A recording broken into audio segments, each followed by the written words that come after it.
আজকে আমাদের আলোচনার টপিকস হচ্ছে ভেরিয়েবলস। সো আমরা শিখব কিভাবে গো প্রোগ্রামিংয়ে আমরা ভেরিয়েবল ডিক্লেয়ার করতে পারি।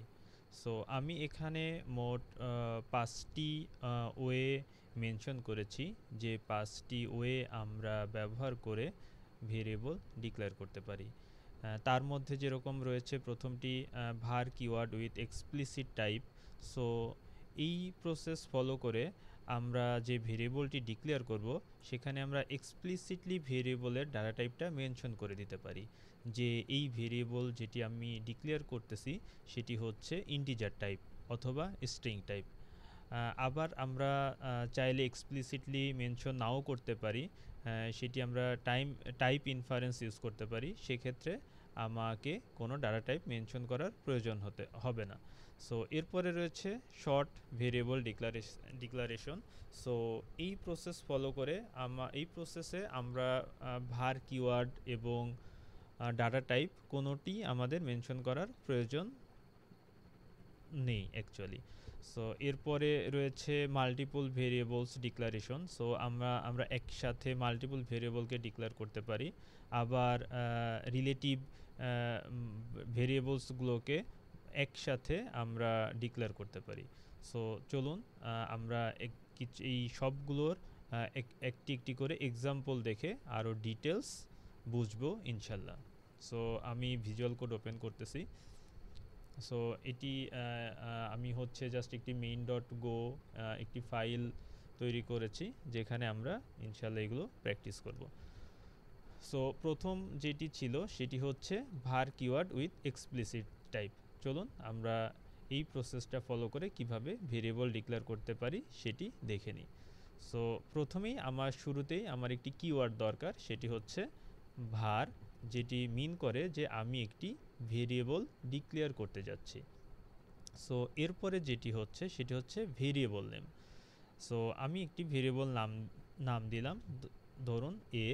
এরপরে আমাকে যেটি দিতে হবে সেটি হচ্ছে আমি যেই ভেরিয়েবলটি ডিক্লেয়ার করতে যাচ্ছি সেটির অ্যাকচুয়ালি ডাটা টাইপটা কি। সো ধরলাম সেটির ডাটা টাইপ হচ্ছে একটি ইন্টিজার টাইপ। সো এখানে আমি দেখুন এক্সপ্লিসিটলি var কিওয়ার্ড ইউজ করতেছি এবং এক্সপ্লিসিটলি মেনশন করে দিচ্ছি যে এই ভেরিয়েবলটি অ্যাকচুয়ালি একটি ইন্টিজার টাইপ ভেরিয়েবল। ঠিক আছে। সো এভাবে আমরা হচ্ছে এক্সপ্লিসিটলি একটি ভেরিয়েবল ডিক্লেয়ার করতে পারি।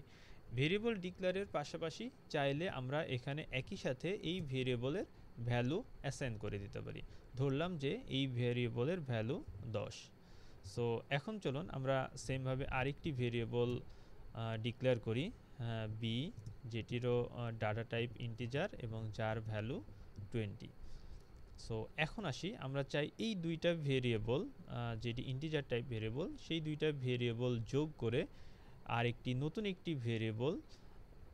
ভেরিয়েবলে আমরা সেটি রাখতে চাই। ধরলাম সেই নতুন ভেরিয়েবলটি var সি ইন্টিজার। সো এখানে আমি কোনো ভ্যালু অ্যাসাইন করি নাই। আমি চাই যে আমার এ এবং বি এই দুইটি ভেরিয়েবল যোগ করে আমার যে আউটপুট বা যে রেজাল্টটা হবে সেই রেজাল্টটা আমি এই সি ভেরিয়েবলে রাখতে চাই। ওকে, এখন সি ইকুয়াল এ প্লাস বি। আচ্ছা, এখন দেখুন আমাকে এখানে আমার এডিটর একটু ওয়ার্নিং দিচ্ছে, সেটি হচ্ছে যে C declared and not used compiler, মানে আমার যে গো কম্পাইলার আছে সে অ্যাকচুয়ালি এই ওয়ার্নিং মেসেজটা দিচ্ছে। সো তাহলে আমাকে কি করতে হবে, দেখুন আমার এখানে এ এবং বি এই দুইটা ভেরিয়েবল কিন্তু আমাকে এই ওয়ার্নিংটা দেয় নাই, কারণ এই দুইটা ভেরিয়েবল এখানে আমি ইউজ করেছি। বাট সি ভেরিয়েবলটা আমি এখনও কোথাও ইউজ করি নাই। এখানে কিন্তু অ্যাকচুয়ালি সি ভেরিয়েবল ইউজ হয় নাই, এখানে সি ভেরিয়েবল ডিক্লেয়ার হয়েছে এবং এখানে সি ভেরিয়েবলটা অ্যাসাইন হয়েছে, তাই না? সো এখন আমরা সি ভেরিয়েবলটা যখন প্রিন্ট করি, ভেরিয়েবল কোনো কিছু আমরা প্রিন্ট করতে চাইলে আমাদের এফএমটি প্যাকেজটি ইউজ করতে হয়, FMT print LN C. Print LN মানে হচ্ছে প্রিন্ট করার পরে একটি নিউ লাইন সহ অ্যাড হবে। ওকে, সো এখন যদি ওকে দেখুন আমি যখনই এই এফএমটি এটি লিখেছি তখনই কিন্তু সাথে সাথে আমার একটি প্যাকেজ এখানে ইম্পোর্ট হয়ে গেছে। সো গো ইন্টেলিজেন্ট অটোমেটিক এই মানে আমি ভিএস কোডে যে গো এর যে প্যাকেজটি ইউজ করেছি মানে ইনস্টল করেছি সে অটোমেটিক এই কাজটি আমার জন্য করে দিয়েছে। সো আমাকে ম্যানুয়ালি এখানে ইম্পোর্ট এফএমটি মানে যেই প্যাকেজটি আমার মূলত হচ্ছে আমাদের ডাটা প্রিন্ট করবে টার্মিনালে, সেই প্যাকেজটি আমাদের ম্যানুয়ালি ইম্পোর্ট করার কোনো প্রয়োজন পড়ে নাই। চলুন আমরা এখন হচ্ছে এটি রান করে দেখি আমাদের কোডটি। Go run main dot go. So আমি যদি এখন রান করি তাহলে দেখতে পাচ্ছি যে আমার আউটপুটে দেখাচ্ছে 30। সো এভাবে আমরা এক্সপ্লিসিটলি একটি ভেরিয়েবল ডিক্লেয়ার করতে পারি। আমি চাইলে এখানে একটি এক লাইনে করতে পারতাম, যেরকম আমি এখানেই ইকুয়াল দিয়ে এ প্লাস বি লিখতাম, তাহলে আমার আর এই পোর্শনটার দরকার ছিল না। তার মানে এখানে অ্যাট এ টাইমে আমার হচ্ছে একটি ভেরিয়েবল সি আমি ডিক্লেয়ার করতেছি এবং সাথে একটি ভ্যালু অ্যাসাইন হচ্ছে। এই অ্যাসাইনটা আবার হচ্ছে একটি অ্যারিথমেটিক অপারেশনের মাধ্যমে এই ভ্যালুটা এখানে অ্যাসাইন হচ্ছে। সো আমি যদি এখনও রান করি তার মানে আমাকে আউটপুট দেখাচ্ছে 30।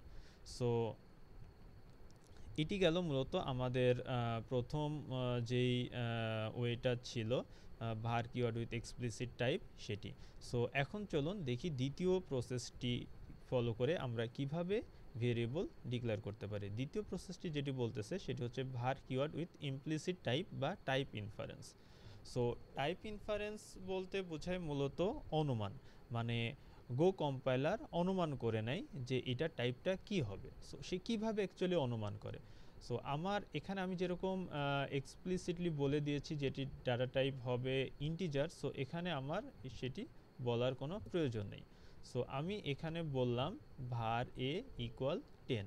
তার মানে সেই এই যে ভেরিয়েবলে 10 যখন অ্যাসাইন হচ্ছে, যেহেতু 10 এটি একটি ইন্টিজার টাইপ এবং গো কম্পাইলার অটোমেটিক এটা অনুমান করে সে বুঝে নিচ্ছে যে এটি একটি ইন্টিজার টাইপ এবং তখনই এটি ডাটা টাইপ হচ্ছে ইন্টিজার সেট হয়ে যাচ্ছে। সো এইটি হচ্ছে মূলত ইমপ্লিসিট টাইপ, মানে আমি এক্সপ্লিসিটলি মেনশন করে দিচ্ছি না যে এটার একটি ডাটা টাইপ ইন্টিজার বা স্ট্রিং বা বুলিয়ান। সো এভাবে যদি আমরা ভেরিয়েবল ডিক্লেয়ার করি সেটি মূলত একটি ইমপ্লিসিট ওয়েতে ভেরিয়েবল ডিক্লারেশন হয়। সো এক্ষেত্রেও আমি হচ্ছে ইন্টিজারটা রিমুভ করে দিতে পারি। সো এক্ষেত্রেও আমি ইন্টিজারটা রিমুভ করে দিতে পারি। সো দেখুন এখানে আমাকে কোনো ডাটা টাইপ মেনশন করতে হচ্ছে না। সো এখন যদি আমি প্রোগ্রামটি রান করি আমাকে আউটপুট 30 দেখাচ্ছে অ্যাজ ইট ইজ। ওকে, এখন আমরা যাই তৃতীয় প্রসেসটি। তৃতীয় প্রসেসটি সব থেকে হচ্ছে মানে মোস্ট ইউজফুল প্রসেস, যেটি হচ্ছে শর্ট ভেরিয়েবল ডিক্লারেশন, যেখানে আমাকে আমার var কিওয়ার্ড অথবা ডাটা টাইপ কোনোটি মেনশন করার প্রয়োজন হয় না। সো তাহলে আমার কি var কিওয়ার্ড নাই, সো আমি প্রথমে var কিওয়ার্ডটা রিমুভ করে দিলাম, এখান থেকেও আমার var কিওয়ার্ডটা রিমুভ করে দিলাম, এখান থেকেও আমি var কিওয়ার্ডটা রিমুভ করে দিলাম, কিন্তু সাথে আমাকে একটি কোলন অ্যাড করতে হবে। ওকে, সো এই তো আমার হয়ে গেল শর্ট ভেরিয়েবল ডিক্লারেশন। সো এখন এইটি মূলত বোঝায় যখন আমি একটি ভেরিয়েবল একই সাথে ডিক্লেয়ার এবং অ্যাসাইন করব, শুধু তখনই কেবলমাত্র আমরা এই শর্ট ভেরিয়েবলটি মানে ইউজ করতে পারবো। যেরকম আমরা কিছুক্ষণ আগে দেখলাম যে প্রথমে আমি হচ্ছে var ধরলাম যে x ইন্টিজার এরকম একটি ভেরিয়েবল ডিক্লেয়ার করছি এবং পরবর্তীতে লাইনে আমি এটার ভ্যালু একটি অ্যাসাইন করতে পারতেছি। কিন্তু এই ক্ষেত্রে আমি যেই লাইনে ভেরিয়েবল ডিক্লেয়ার করব একই সাথে তাকে আমাকে ভ্যালু অ্যাসাইন করে দিতে হবে, কারণ অবশ্যই গো একটি স্ট্রিক্ট টাইপড ল্যাঙ্গুয়েজ। সো আমি যখন একটি ভেরিয়েবল ডিক্লেয়ার করব তাকে অবশ্যই সাথে সাথে তার ডাটা টাইপটিও মেনশন করে দিতে হবে। সো আমি যদি এখানে অ্যাসাইন না করি তাহলে হচ্ছে এ যে একটি ইন্টিজার টাইপ বা এ একটি স্ট্রিং টাইপ হবে সেটি কম্পাইলার বুঝবে না। সো এর জন্যই আমাকে হচ্ছে যখন আমি শর্ট ভেরিয়েবল ইউজ করব তখন আমাকে সাথে সাথে তাকে অ্যাসাইন করে দিতে হবে। ওকে, এখন যদি আমি এই প্রোগ্রামটি রান করি তাহলে দেখব আমি আমার অ্যাজ ইট ইজ আউটপুট আমরা পাচ্ছি। এখন আসি, সো এখন ধরেন যে এটি হচ্ছে কত 30, আমি যদি এখন সি এর ভ্যালুটা যোগ করার পরে আমি এটিকে আপডেট করতে চাচ্ছি, এখন আপডেট করলে আমি কি আবার কোলন ইউজ করব 40? না। সো দেখুন আমাকে অলরেডি একটি ইরর দিচ্ছে।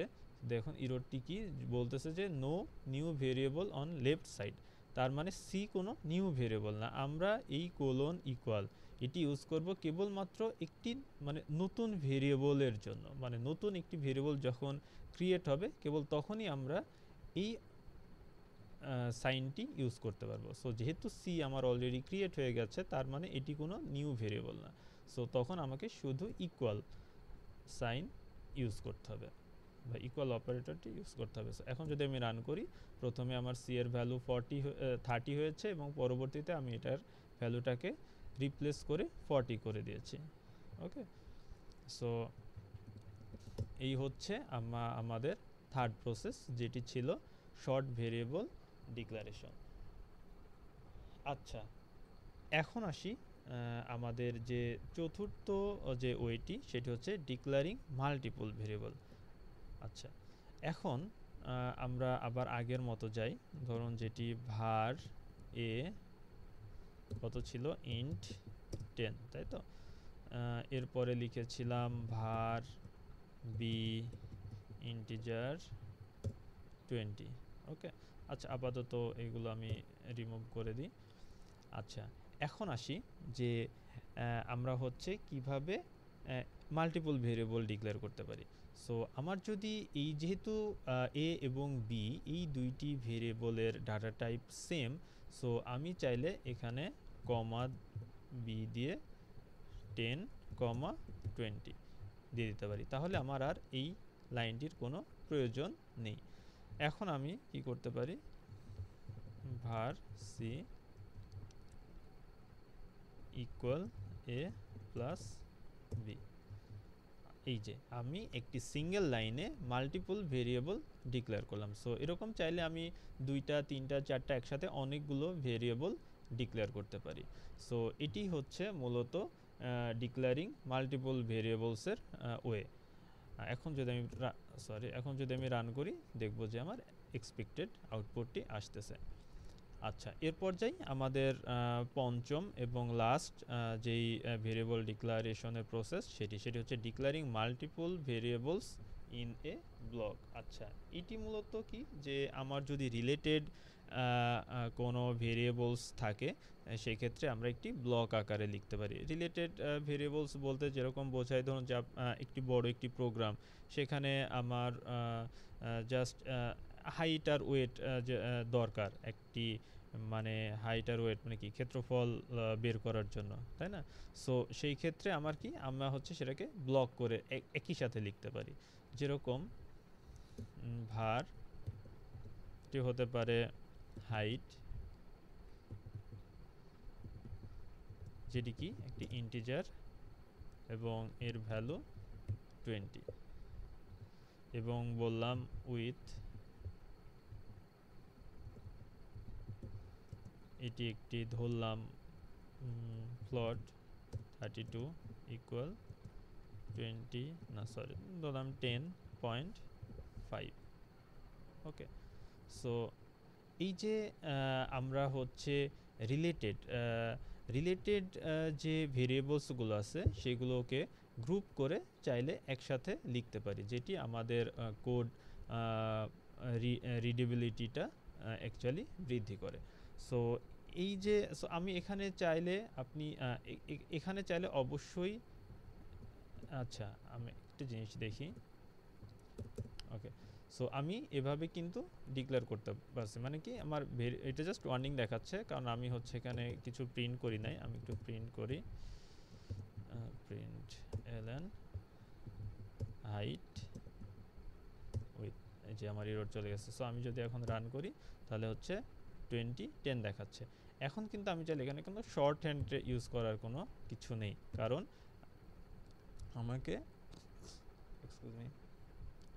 আমাকে এখানে var কিওয়ার্ড ইউজ করতে হয়েছে। সো var কিওয়ার্ডের আমরা যদি শর্ট হ্যান্ড ইউজ করি তাহলে হচ্ছে শর্ট হ্যান্ড ইউজ করলে আমার এই কিওয়ার্ডের আর var কিওয়ার্ডের কোনো প্রয়োজন নেই, যেহেতু ব্লক ভেরিয়েবল ডিক্লারেশনের জন্য আমাকে var কিওয়ার্ড ইউজ করতে হয়। সো এখানে কোনো শর্ট ডিক্লারেশনের কোনো ওয়ে এখানে নেই। সো এভাবে অথবা আমাকে হয় আমাকে ইমপ্লিসিট ওয়েতে ডিক্লেয়ার করতে হবে, অথবা আমাকে এক্সপ্লিসিট ওয়েতে মেনশন করে দিতে হবে যে এটির ডাটা টাইপ কি, ওয়েতে ডিক্লেয়ার করতে হবে।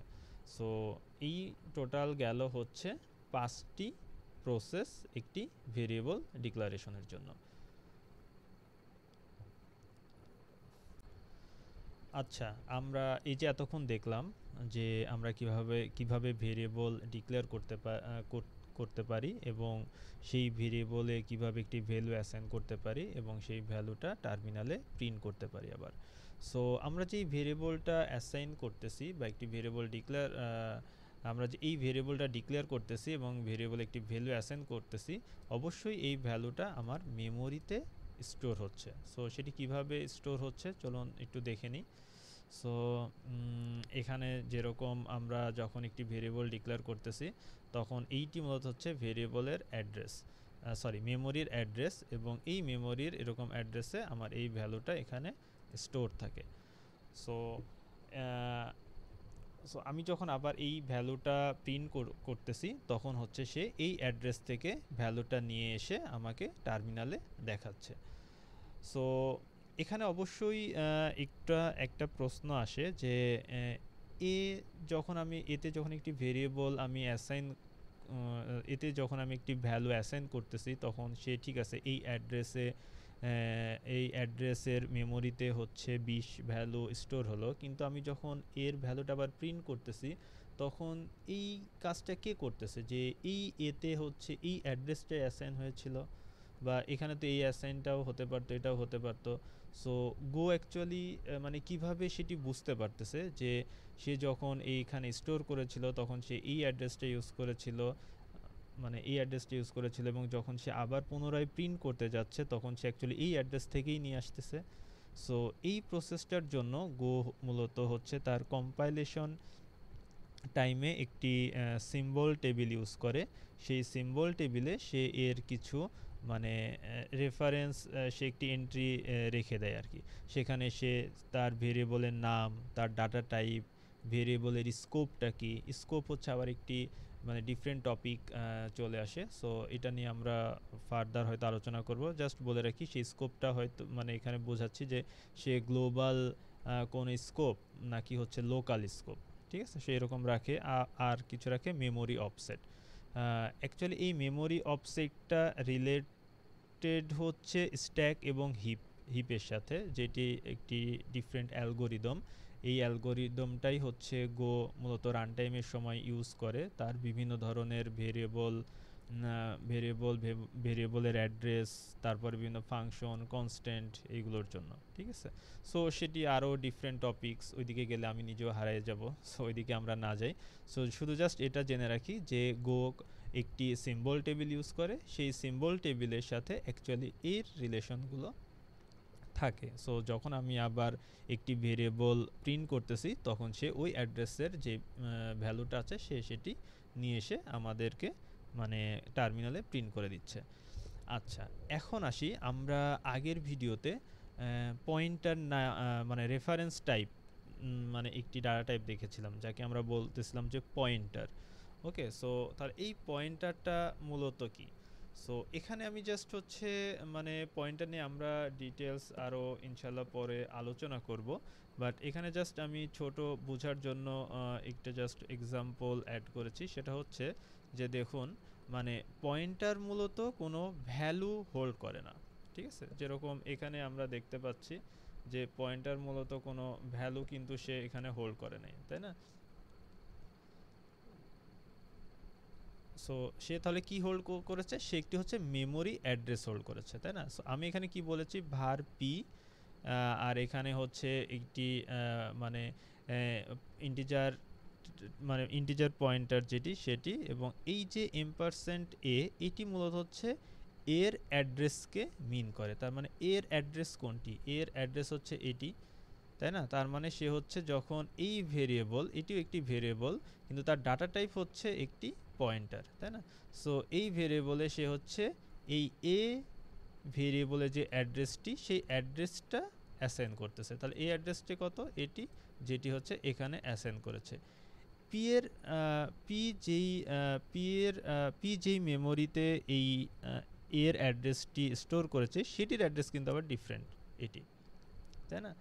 সো এখানে জাস্ট এটাই বোঝার বিষয় যে পয়েন্টার কি করে, পয়েন্টার কোনো ভ্যালুকে ডিরেক্টলি হোল্ড করে না, ভ্যালুর অ্যাড্রেসকে হোল্ড করে। যেরকম এ একটি ভ্যালু, এর অ্যাড্রেসকে পয়েন্টার হোল্ড করতেছে, যার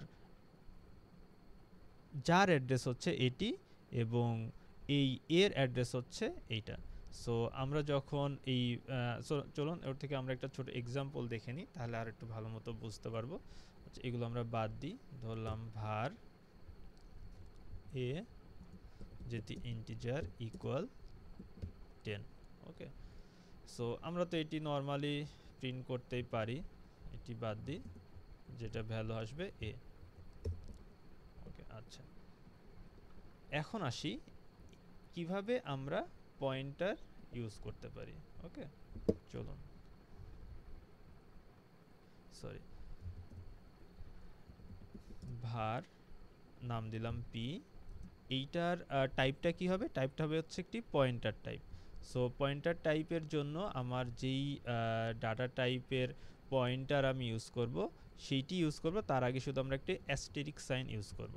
সো পি ইন্টিজার ইকুয়াল, এইটা কার হবে, এটা কার অ্যাড্রেস হোল্ড করবে, সেটি হচ্ছে এ।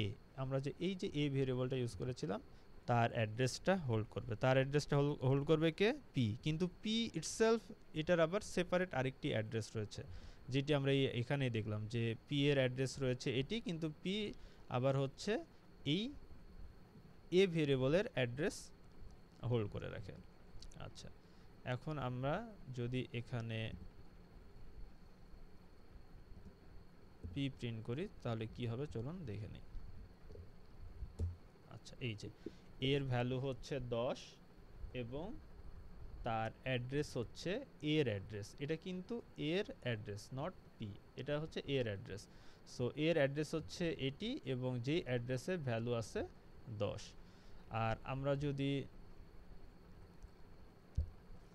এখানে, আচ্ছা না এটাই থাক। সো আমরা জাস্ট এটা বুঝলাম যে পয়েন্টারটা আমরা কিভাবে ব্যবহার করতে পারি। সো ইনশাল্লাহ আমরা পয়েন্টার নিয়ে আমরা সেপারেট একটা ভিডিও করব ফিউচারে, যেখানে আমরা পয়েন্টার সম্পর্কে মানে ডিটেলস আলোচনা করব তখন আমরা আরও ভালো মতো শিখব পয়েন্টার সম্পর্কে ইনশাল্লাহ। সো আজকের ভিডিও এ পর্যন্তই। সো পরবর্তী ভিডিও দেখার আমন্ত্রণ রইল। ধন্যবাদ সবাইকে।